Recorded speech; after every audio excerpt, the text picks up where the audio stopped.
Okay, thank you, Sister Libby. May I share screen?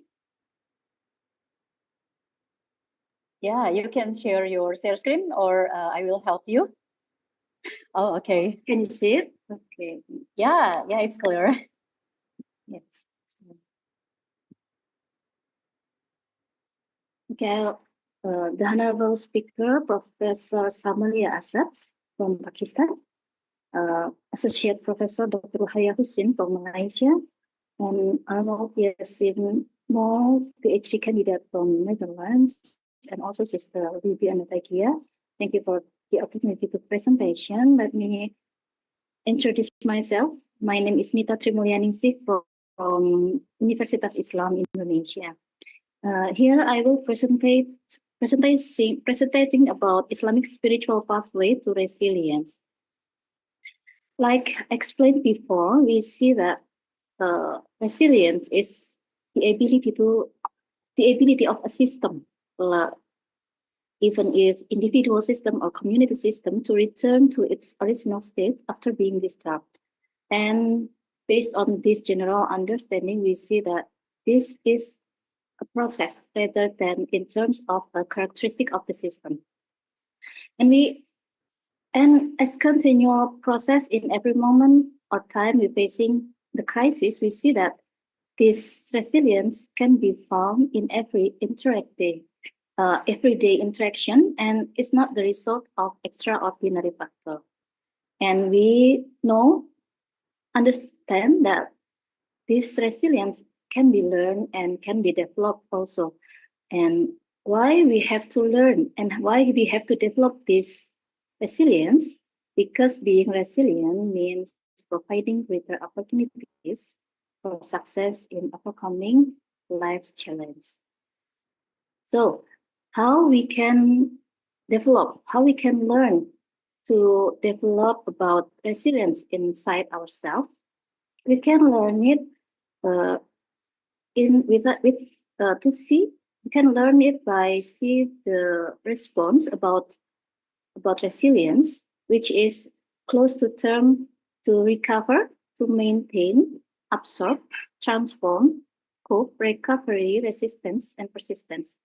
These terms is including the ability to learn, anticipating, or self-organize. And this is the conclusion of a systematic review done by the researchers. And how about resilience in Islamic perspective? I try to find the research about the resilience in Islamic perspective, and I found some research, but literature research, such as Kumian dari Majid, Novia, and Hidayat at 2022. She write about several personality in Islam that align with the concept of resilience in positive psychology, like sabar, tawakal, syukur, ridha, ikhlas, and taubat. And Gumiandari et al. Also try to tell us about how to increase individual endurance or resilience, which is come from the Sufis way, that is provide spiritual practices such as Takholi, Tahali, and Tajali. And another research is based on Aprilianti at 2024. She tried to write about the factors influencing resilience, and she told that the factors influencing resilience is tawakal, patience, prayer, zikir, Quran, and gratitude, reading Quran and gratitude. And another research is from Rahman, Nugroho, Albani, Iksani, Sukiman, Hakim, and Rahman. Also in 2024, he tried to define also, but also in the same definition of resilience as the ability to withstand and recover from adversity, but you try to relate it with the spiritually, that is it related to the important to focus and maintaining psychological and spiritual well-being to get this resilience. There's also a comprehensive approach by Rahman et al., which is see the factors contributing to a resilient mindset like sabar, reliance on God or tawakal, and gratitude or syukur. This article also offering ways for Muslims to strengthen their resilience through faith and spiritual practice. Like we see here, maybe you can read it yourself from the article. Some of the method is strengthening faith, spiritual practices, positive outlook, and then community support, understanding sabar, prophetic stories, and personal reflection. Some of them has already defined and explained by Professor Samalia Asad and also Professor Ruhaya Hussein before. And based on review, I see that there is no answer about the theoretical and operationalization of what is resilience in Islamic perspective.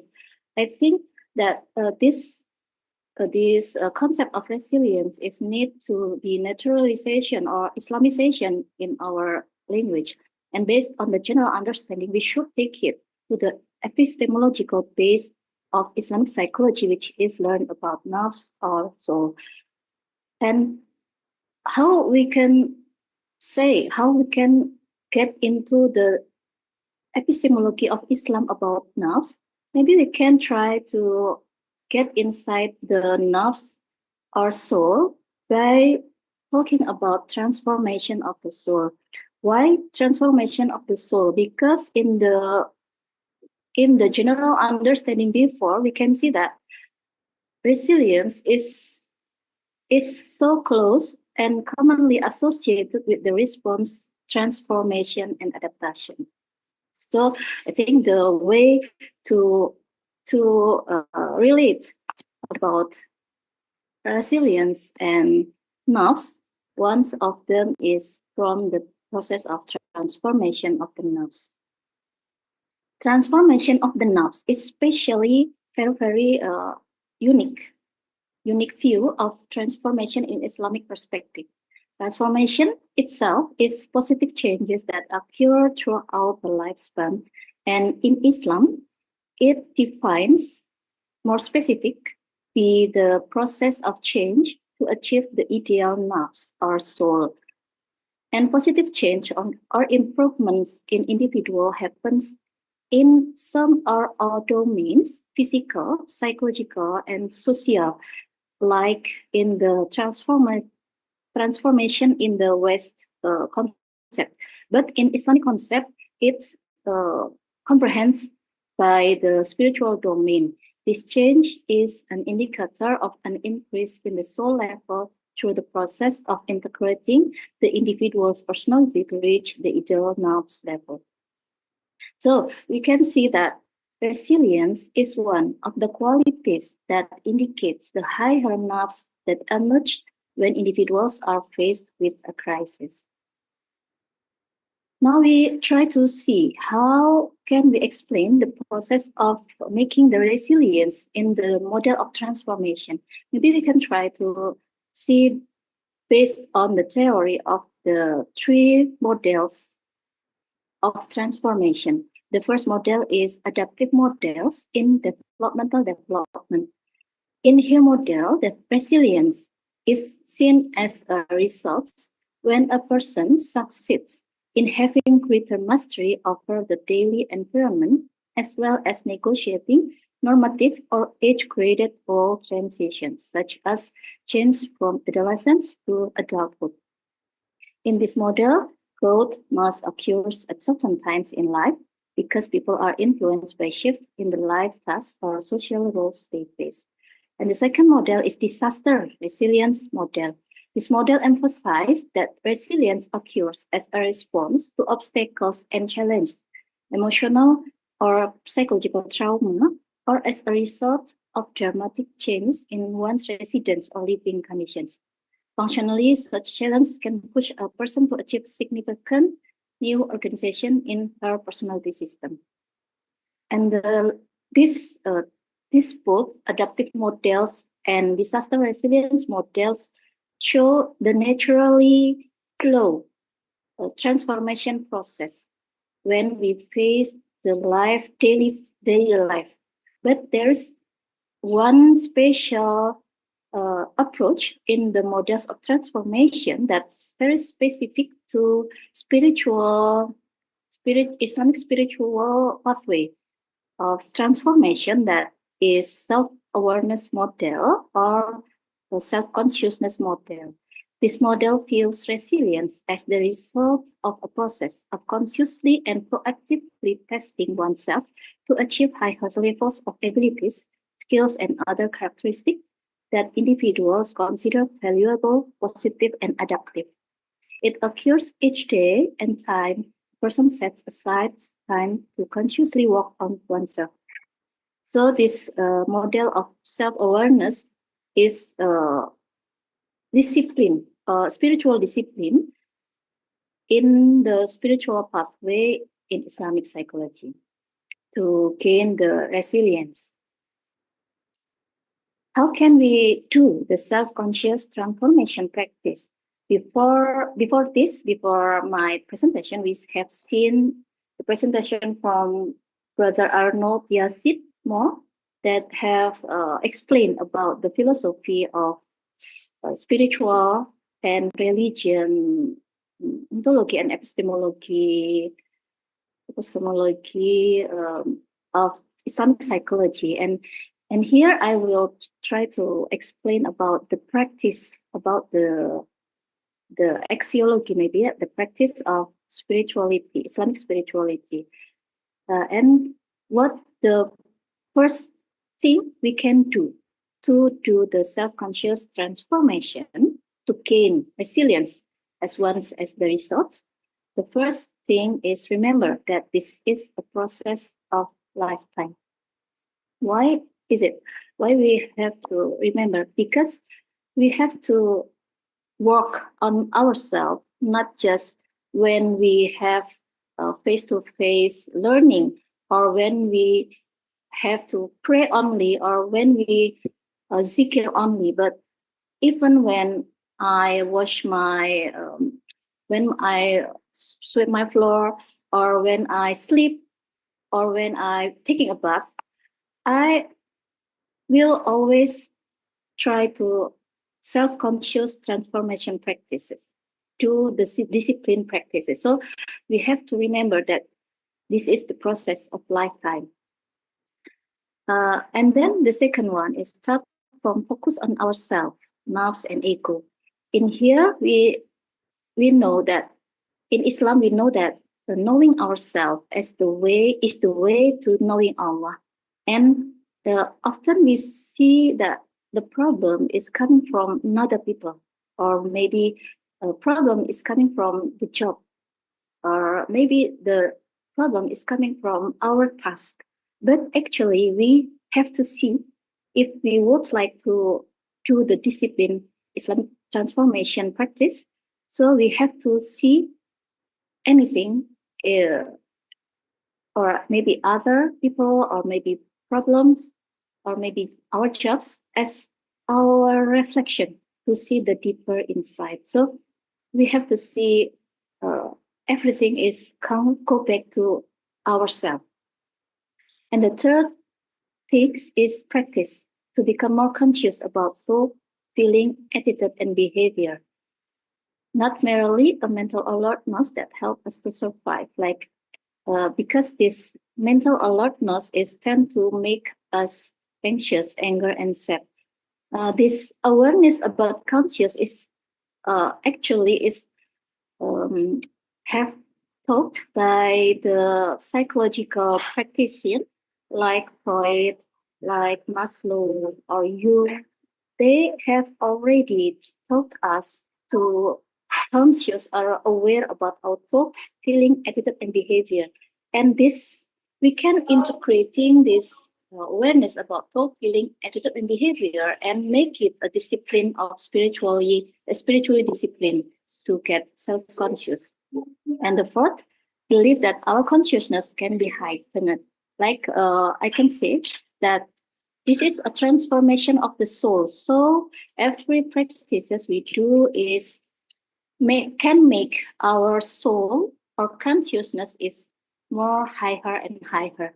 And we can initiate it with performing ibadah like salat, reading Quran, making dua like explained before for guidance and support.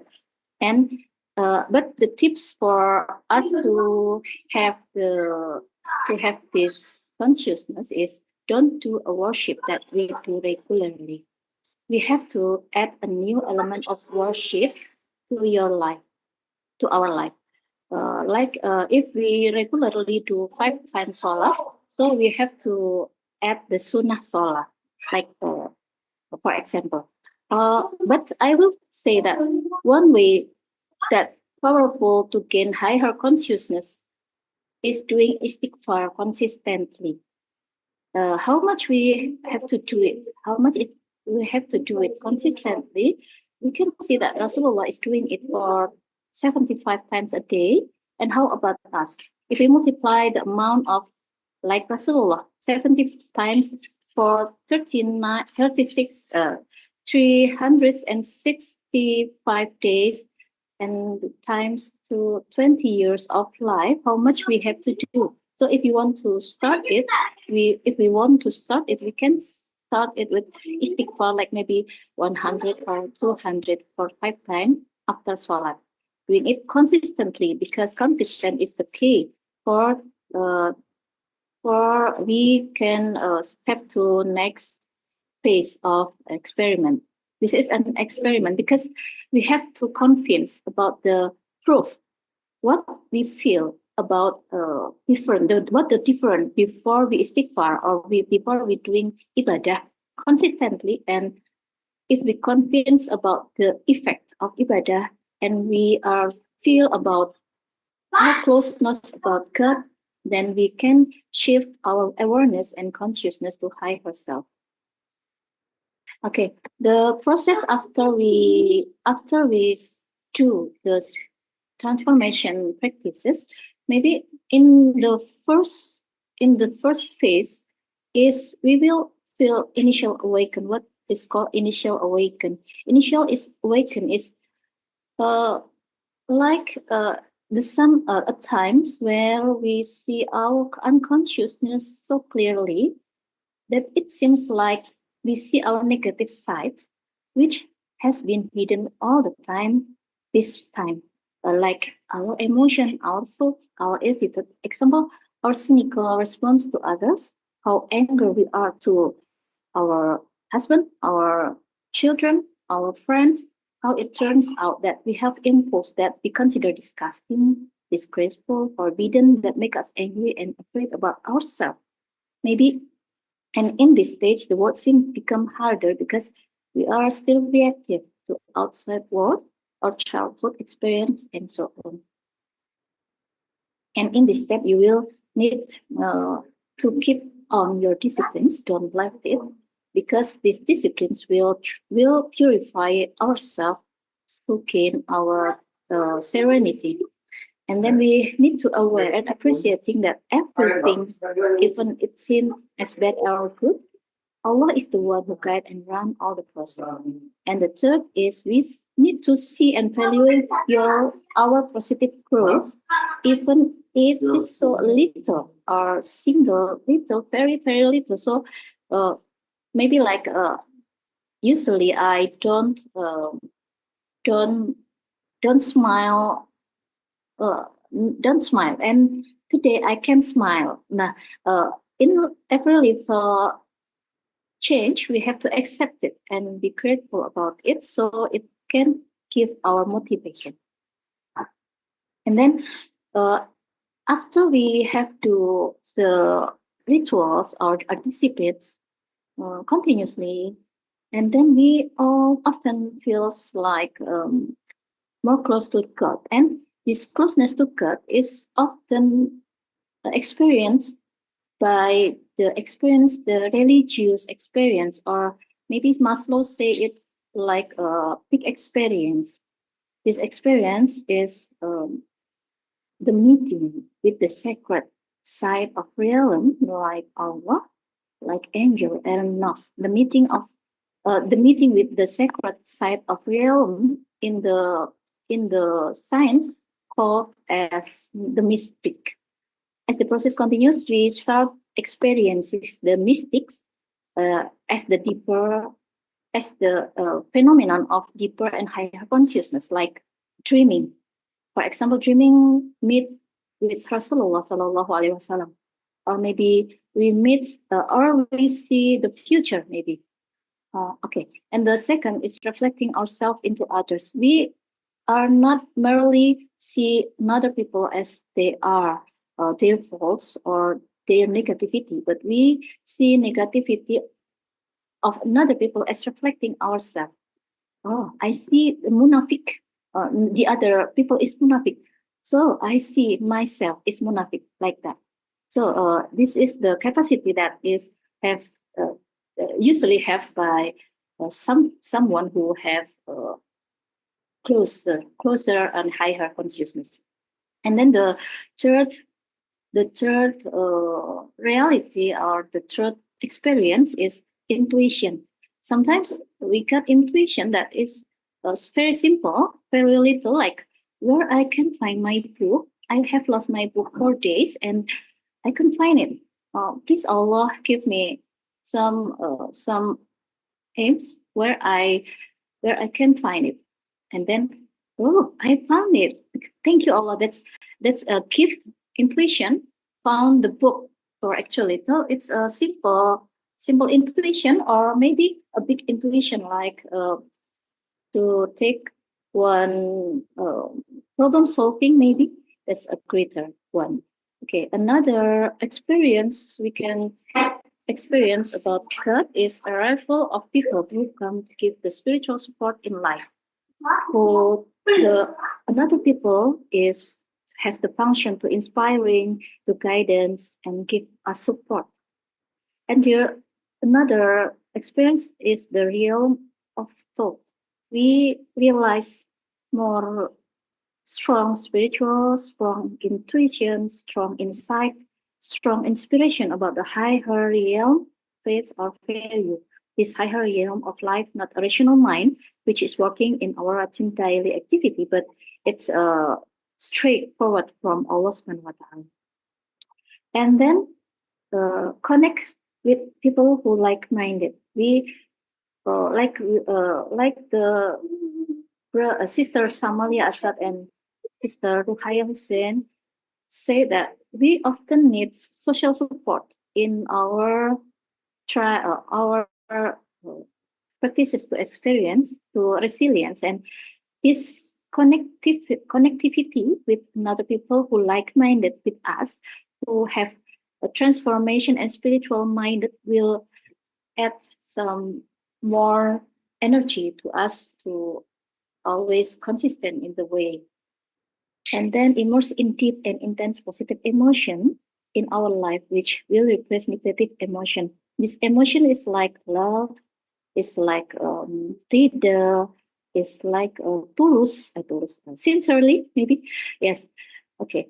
And then we will finding solace of personal space. We need to spend more time alone to organize ourselves. And experiencing the mystics is about awareing. And every time we experience the mystics, we have to remember and try to appreciating every single experience, even the mystical one, as a giving from Allah, and Allah do it, whether it's bad, which must be a good beside every badness, or good. This faith, it will be a start of, maybe we can call it what Ainul Yakin in Islam. In this way, all you have to do is accept yourself, emotion, soul, attitude, experience, and still appreciate it as a gift from Allah. Accept it in the term of unconditionally, but still aware that we need to transforming this side to Allah. This means that every single experience should validate it to Al-Quran and Sunnah.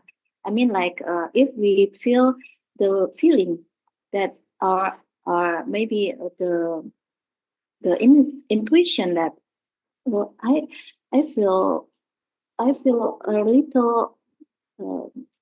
little conscious about, a little anxious about my intuition. What do I do? What I have to do? So we have to validate it to Al Quran and Sunnah. And after we feel and after we do some disciplines or practices, we will uh, experience the higher level of nerves actually, and the more we practicing, the more and the more we consistent in our disciplines, we will gain, we will keep by Allah the serene nafs, or maybe we can call it in Islam is nafsul mutmainnah, like in Al-Fajr uh, 27 or 28, 26, 27, and 28. And after we have the mutmainnah, or maybe still in inspired nafs in muhalmah levels, we have to, we will start to having the quality of resilience, and it will stronger when we get to the nafsul mutmainnah. We will find the 7 aspects of resilience inside. We can see that this Revich and Shet have explained about 7 aspects of resiliency. The first is emotional regulation. The second is impulse control. The third is optimism. The fourth is the ability to analyze problems accurately. The fifth is empathy. The sixth is self-efficacy. The seventh is relationship skills. And in people with nafsul mutmainnah, this quality is not merely just like this quality, but it is integrated, or it is comprehended by the tauhid, like the associate professor Hayamusin told. This tauhid comes, and emotional regulation form as a peaceful state, create a stability and non-fluctuating emotions. And maybe we feel another feelings, positive feelings, which strong, but we will easy to do the emotional regulation in this state. And the second is impulse control. We will gain impulse control because the faith, the people with nafsu mutmainnah have faith that Allah will help us with so much ways we didn't know. So we make that we have control, and also we have the faith that Allah is always see us. So we have to we will can gaining sense of control. And the third is optimism inside, because we have the how we can get the optimism. We have it by inside the faith that Allah is Rahman, Allah is Albir, Allah is kind, Allah will help us. And the fourth, the ability to analyze problem accurately. It comes more stronger because we have intuition, we have our wisdom, and the principle of virtue, so that it will maintain goodness in life. And the fifth is empathy. When we have the empathy, because we have integration of self.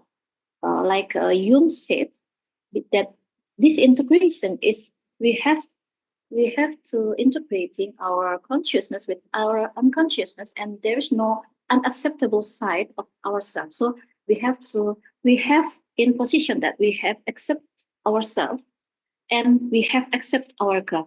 And this integration about accepting ourselves and accepting God will help us to see and accept others with sensor, with their capacity, with their natural and fitrah. And the sixth, the self-efficacy. We not see the self-efficacy, this merely self-efficacy, because in the spiritual pathway or in nafs mutmainnah, people not having self-efficacy as themselves.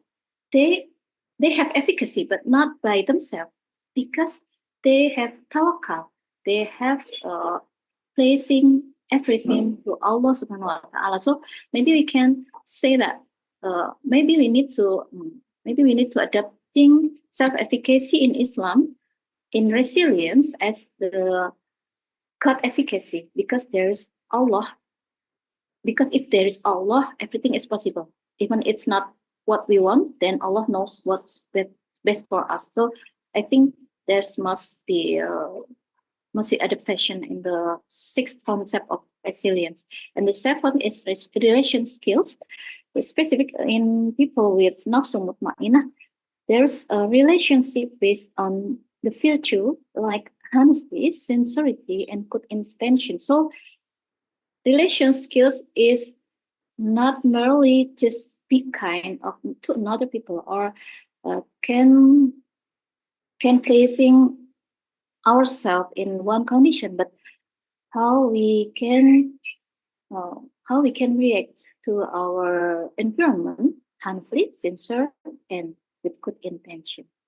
And the conclusion, resilience is an inner quality that will emerge when we face crises and changes. We can prepare ourselves so that resilience can emerge by carrying out conscious transformation, so that one day, as a crisis arrives, we are ready and overcome it well.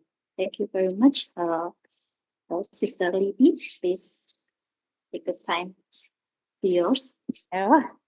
Okay, thank you for your fruitful and insightful presentation, Dr.